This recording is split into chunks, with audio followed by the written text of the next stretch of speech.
Tudo bem? Eu anunciei mais cedo no Story que talvez eu faria uma live entre o fim da tarde e o início da noite. Eis-me aqui. Eu confesso que a minha intenção inicialmente era avisar as pessoas, mas para mim isso nunca dá certo, especialmente nessa fase assim que eu tô cheio de horários quebrados, tal.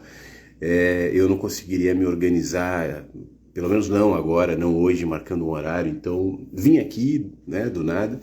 Conto que algumas pessoas entrarão e na medida em que as pessoas forem entrando, e mais do que isso, forem vendo depois, porque eu vou deixar o vídeo aqui disponível. Eu vou deixar no YouTube também, para a gente falar sobre o estudo do Deus Spinoza, que vai começar no dia 9 e 10 de outubro. Vão ser 2 inícios. Eu vou falar mais sobre isso e a minha proposta é esclarecer um pouco. Então, por isso também eu vou ficar atento aqui em comentários, em dúvidas que eventualmente forem aparecendo enquanto a gente conversar. Mas eu quero, antes disso, trazer um pouco dessa motivação de falar sobre o Deus Spinoza e explicar um pouquinho, né, qual vai ser o caminho, por onde eu vou, por que Deus Spinoza. Primeiro, esse conceito, essa ideia, Deus Spinoza, pelo menos no meu trabalho, para as pessoas que me conhecem, se clareou, se colocou depois do vídeo Deus Spinoza. Provavelmente você já viu. Muita gente chegou no meu trabalho depois desse texto, né, que não é um texto meu, mas a minha gravação acabou viralizando e muita gente se identificou com aquele texto que fala: pare de ficar rezando, batendo no peito, indo a lugares lúgubres. Eu quero que você ame o seu filho, eu quero que você viva a vida, eu quero que você aproveite a sua vida. Isso é tão simples, não tem nada ali, a não ser viva a sua vida, né? Seja responsável, não faça aos outros aquilo que você não gostaria que fizesse a você ou aos que você ama. É simples. E eu acredito muito nesse princípio de simplicidade. Fazendo um parênteses, eu acho que a sabedoria é um processo que parte da simplicidade. Se eu tento elaborar a sabedoria a partir de complexidade, eu vou para outro lugar. E a gente confunde muito aquilo que nos impressiona intelectualmente, aquilo que pode ser inteligente, com aquilo que é sábio. Se fosse assim, eu não encontraria sabedoria em gente que não tem cultura, por exemplo. Em gente que não demonstra ter inteligências pragmáticas, práticas, intelectuais, que impressionam tanto a gente. No entanto, tem sabedoria. Não é nem só gente, né? Animais, crianças, que são gente, mas pessoas simples, a partir da simplicidade elaboram aquilo que eu penso ser a sabedoria. E nesse conceito de Deus de Spinoza, eu vou entrar já nesse conceito, isso está muito presente, especialmente nesse texto que foi escrito pelo Alan Dilvar e gravado por mim. É claro que o texto traz uma narração um pouco metafórica, né? Eu te criei, eu te fiz com paixões, eu te fiz com contradições, o que é lindo também. E traz essa ideia de que Deus está falando, mas jamais Spinoza, já que o nome é Deus Spinoza, trataria Deus dessa maneira tão redutora. E uma das dificuldades das pessoas entenderem o conceito do Deus de Spinoza é porque lá atrás, no próprio conceito de Baruch Spinoza, no século XVII, e já eu quero ler um trechinho do Ética, do Spinoza, que é base para a gente falar no nosso grupo de estudo. Ele conceitua a sua ideia, fazendo mais um parênteses, a ideia de Spinoza não é uma ideia teológica, né? A proposta de Spinoza, de Baruch Spinoza, não era falar sobre Deus, ele não era um teólogo, ele não era um religioso, muito pelo contrário. As ideias que ele trazia sobre a percepção de Deus era muito incômoda para a própria religião. O Spinoza fazia parte do judaísmo, que não aceitou, que não soube lidar com as ideias dele e o expulsou de uma maneira muito agressiva. Uma vez eu li na rádio a carta de expulsão de Spinoza E vou trazer e vou trabalhar sobre isso também no nosso grupo de estudo. Mas essa postura agressiva da religião, de maneira geral, ela sempre acontece quando, em alguma medida, ela percebe que o discurso, que a ideia, que a percepção de Deus pula a cerca, e cerca é controle, né, imposta pela teologia. O problema de Spinoza era basicamente com a teologia, que estava muito ligada à política, ao poder, ao Estado, e não é muito diferente hoje. Nós vivemos, felizmente, numa realidade laica, mas a gente sabe que isso é até a segunda página. Vimos agora, nas últimas eleições, os candidatos, os políticos correndo atrás. Deu uma pausinha no vídeo aqui, a internet às vezes oscila, e sempre que eu perceber que vai pausar, eu paro e aí retomo, tá? Assim que ela voltar. Mas eu dizia, a gente viu recentemente nas eleições a força da religião, e continuamos vendo isso no Estado, nas políticas. Claro, né? A religião também é uma parcela da sociedade. Então, como todas as parcelas da sociedade dentro de uma democracia, é necessário que tenham voz. Isso é indiscutível. Então, é legítimo que se discuta pautas religiosas ou de interesses de grupos religiosos. Afinal de contas, a religião faz parte da sociedade. Mas existe uma linha muito tênue entre essa percepção de que a religião, sim, faz parte da sociedade, sim, tem que estar presente no debate público, até o momento que a gente vê as bancadas religiosas, por exemplo, impondo conceitos que não são laicos dentro da administração do Estado. Claro que isso é uma questão mais ampla, não é sobre isso que a gente vai falar, mas já no século XVII, em alguma medida, isso interferia na questão pública, local ali, né? Spinoza, como um filósofo, refletia sobre o quanto a ideia teológica de Deus, em alguma maneira, pode reduzir esses conceitos, essas relações. Então ele questionava. E eu me identifico muito no seguinte aspecto, o questionamento de Spinoza em relação à linguagem. Se Deus couber na minha linguagem, eu posso, com a minha linguagem, tentar expressar o que eu percebo por Deus. E isso é legítimo. Mas se eu tento fazer com que Deus caiba em uma linguagem, em um corpo de ideias, em uma teoria ou uma teologia, então eu corro o risco, né, de dogmatizar aquilo que não é dogmatizável e reduzir isso a uma ideia que vai virar fundamentalista. A gente vê isso acontecer o tempo inteiro, e não é só com o teísmo e nem só com o cristianismo, porque isso não é uma deliberação de um pensamento especificamente, mas de uma maneira de lidar com o pensamento. A religião, em muitas medidas, tende a fazer isso. Repito, o fundamentalismo não é da religião, né? O dogmatismo não é da religião, mas a religião muitas vezes se serve disso, de uma maneira tão enraizada na cultura das pessoas, que mesmo os que são ateus, por exemplo, mesmo os que não têm nenhuma ligação com a religião, nenhuma crença em Deus ou em qualquer ser metafísico, mesmo esses, né, têm muita dificuldade de dissociar aquilo que não é capturável pelos nossos pensamentos, a ideia, a tal substância, eu vou falar sobre isso já. Pausou e voltou. Eu dizia a tal substância que Spinoza fazia referência com a própria teologia, com a própria ideia de Deus. Quando você consegue desviar desse conceito, né? Então a percepção das pessoas naturalmente é que você é um ateu. E muitos ateus não são ateus da possibilidade de que algo que a gente chama de Deus por uma questão cultural exista, mas é ateu da religião. Isso é o tempo inteiro. Por exemplo, Spinoza, aqui no... Deixa eu botar meu óculos aqui para eu ler melhor. Nossa, agora eu estou me vendo.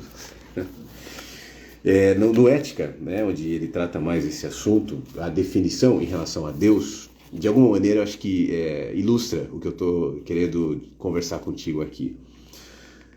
Deus, por causa de si, compreendo aquilo cuja essência envolve a existência, ou seja, aquilo cuja natureza não pode ser concebida como existente. Disse finita em seu gênero aquela coisa que pode ser limitada por outra da mesma maneira.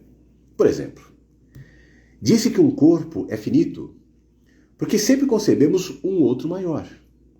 Da mesma maneira, um pensamento é limitado por outro pensamento.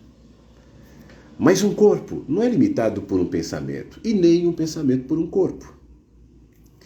Por substância, compreendo aquilo que existe em si mesmo e que por si mesmo é concebido, isto é, aquilo cujo conceito não exige o conceito de outra coisa do qual deve ser formado.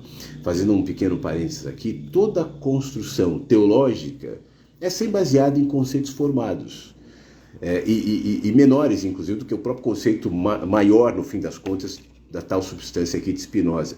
Isso reduz a possibilidade, por exemplo, de que Deus seja maior do que o próprio conceito. Por substância, como eu falei agora há pouco, compreendo aquilo que existe em si mesmo, né? Que por si mesmo é concebido, isso é, aquilo cujo conceito não exige o conceito de outra coisa do qual deve ser formado.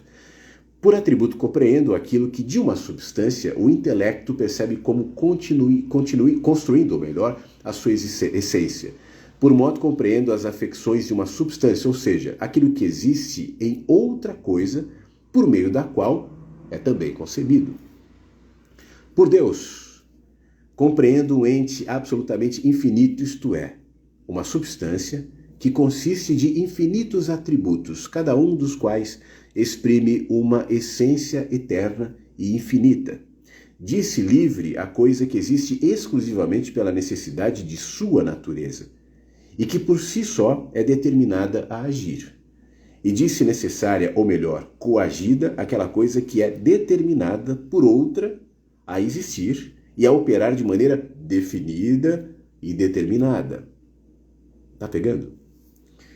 Por eternidade compreendo a própria existência. Aliás, isso aqui é um negócio muito interessante e é um argumento que eu uso com muita frequência no meu trabalho. Eu vou ler esse trecho aqui e eu quero explicar um pouco mais, pelo menos a partir da minha percepção também. Por eternidade eu compreendo a própria existência, quando concebida como se seguindo necessariamente apenas da definição de uma coisa eterna. E aí tem uma explicação. Com efeito, uma tal existência é assim como a essência da coisa, concebida como uma verdade eterna e não pode, por isso, ser explicada pela duração ou pelo tempo, mesmo que se conceba uma duração sem princípio nem fim. O que eu chamo de eternidade? Essa é uma explicação que quem me acompanha já ouviu várias vezes. Eternidade é diferente, o eterno é diferente do infinito. O infinito é um conceito temporal. O que é infinito? É o que não acaba. Então é uma coisa, depois outra, depois outra, depois outra, depois outra. Por isso que pensar no infinito gera cansaço na gente. O eterno, dentro desse conceito, inclusive do próprio Spinoza, é o que está fora do tempo. Ele não pode ser concebido ou diminuído ou encolhido ou modelado conforme as medidas do tempo. Se não está no tempo, logo é o eterno. Eu, pessoalmente, eu acho que nós, seres humanos, somos feitos de um material eterno. Porque em nós o tempo não existe. Agora há pouco, eu estava andando num aplicativo e estava conversando com a motorista que tem uma filha chamada Ana Clara, de 2 anos. E ela estava me dizendo assim, poxa vida, o tempo passou tão rápido. Eu me lembro dela com 6 meses e agora ela tem 2 anos e tudo. Eu dizia para ela assim, olha, quando ela tiver 20, que é a idade do meu, essa menininha de 2 anos ainda vai morar dentro de você. E todas as menininhas que ela vai ser continuarão morando dentro de você, assim como você, quando pequena, ainda mora dentro de você.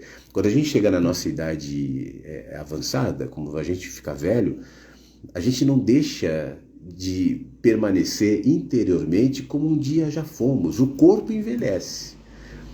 E esse contraste é muito dolorido muitas vezes, de pessoas que se olham no espelho e falam, eu não reconheço. Carlos Drummond de Andrade tinha um poema sobre isso, né? Eu não reconheço esse velho que me olha. Quem é esse que me olha? Porque eu não sou esse. Eu vejo o meu corpo, eu vejo minhas barbas embranquecendo. A gente vai ficando, obviamente, inegavelmente, né, mais velho.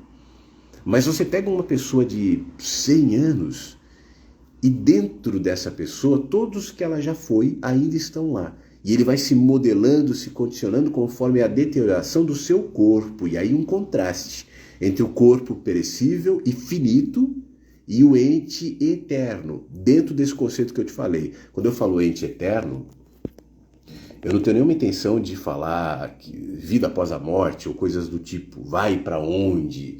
Eu tenho um vídeo antigo no YouTube que fala, você não vai para o céu nem para o inferno. É meio polêmico, mas fala sobre isso.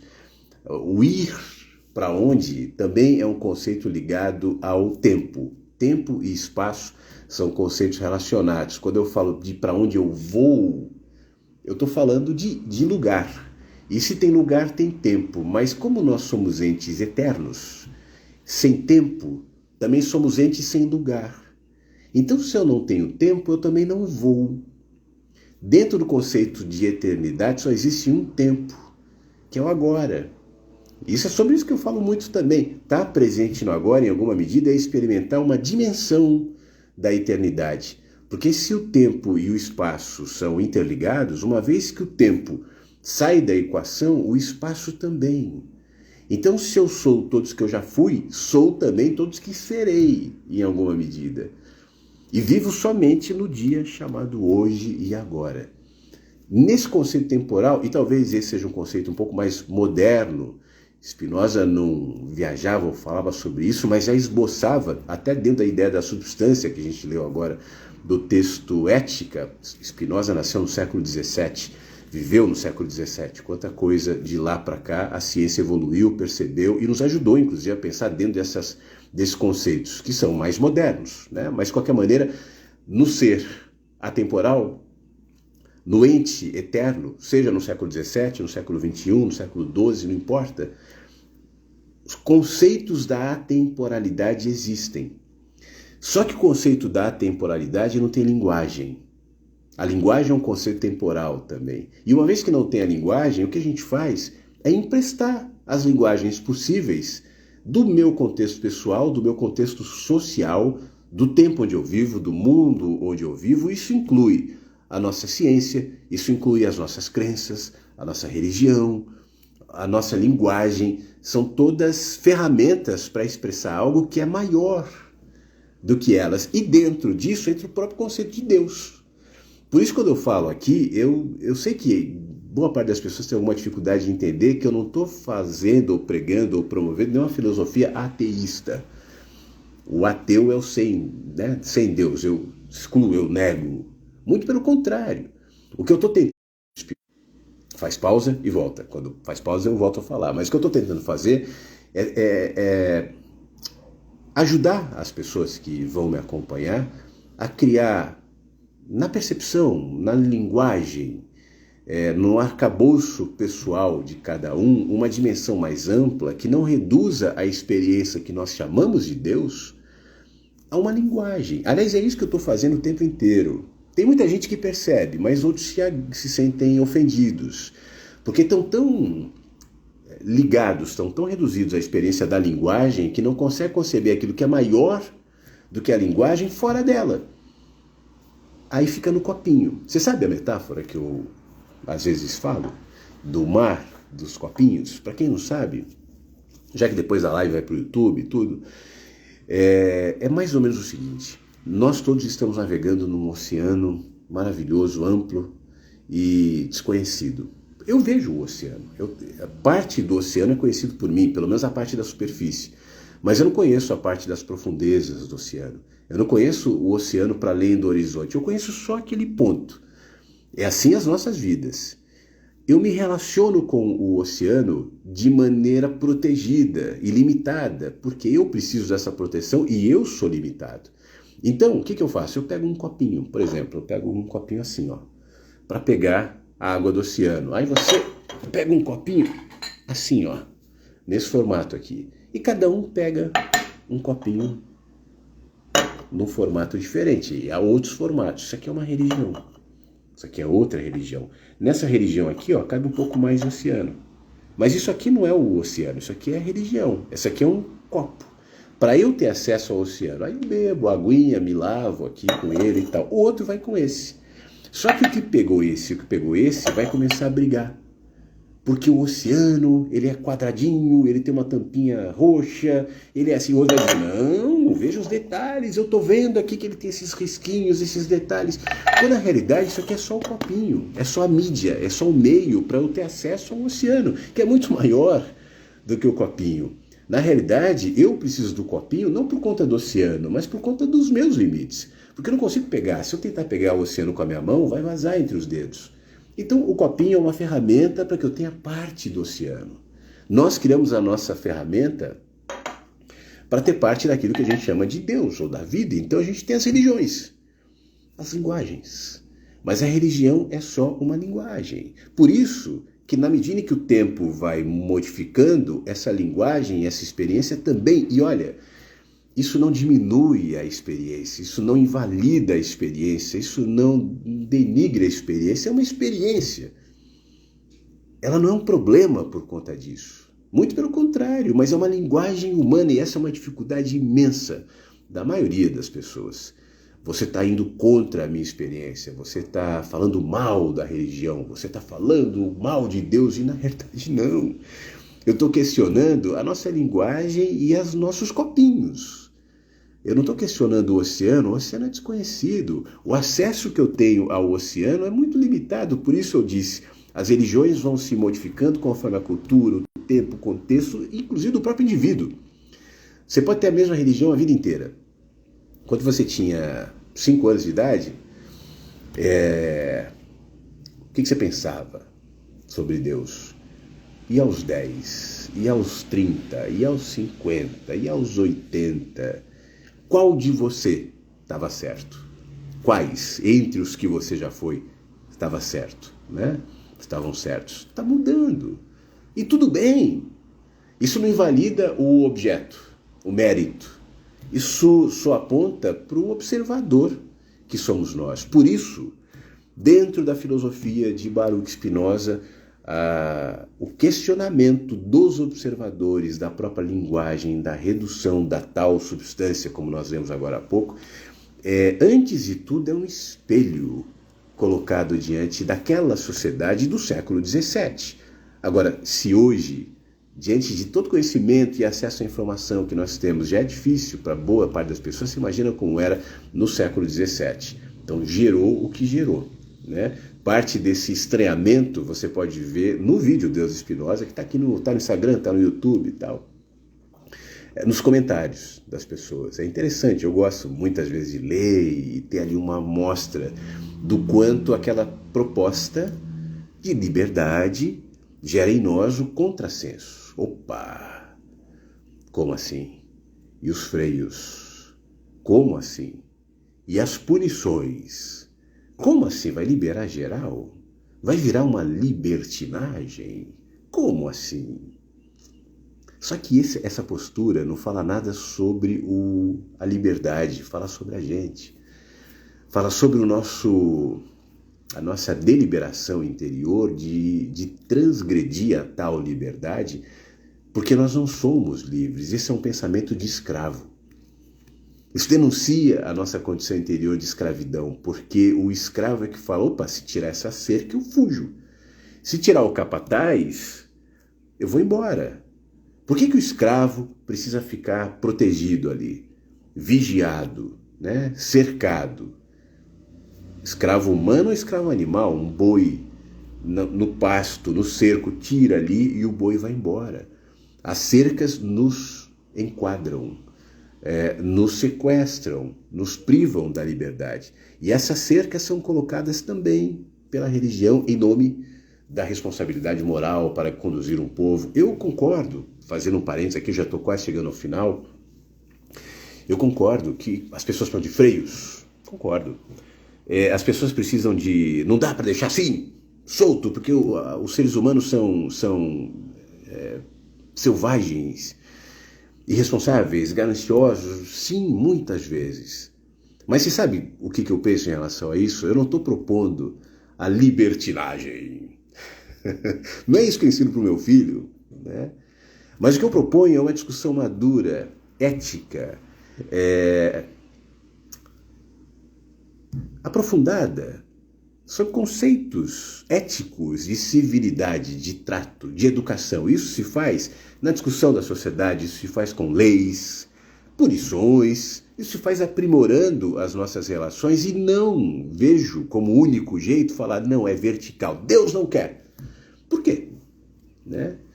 Isso é aquela ideia, na minha opinião, muito primitiva de gente que fala assim, se a pessoa é ateia, então não tem freios, não tem regra, não tem... Isso é muito primitivo. Quem pensa assim está assumindo que todo o seu princípio ético e moral é somente uma condição do medo.